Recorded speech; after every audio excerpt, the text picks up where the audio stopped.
Hello guys, welcome back to our channel. If you want to add a VPN to a T-Mobile router, maybe for extra privacy, smoother access to certain services, or to manage internet traffic differently, the setup can seem confusing in the beginning. Many people assume a VPN only works on phones or computers, but in some situations, adding it directly to the router can help cover multiple connected devices at once. The process may look different depending on the router model and VPN service, which is why knowing where to start makes everything feel much easier.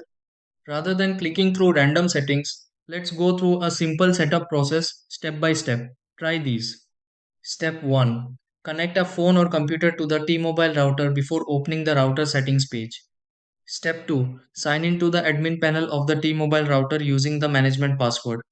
Step 3. Check whether the T-Mobile router supports VPN settings in the advanced menu section. Step 4. Enter the VPN details provided by your service inside the T-Mobile router settings. Step 5.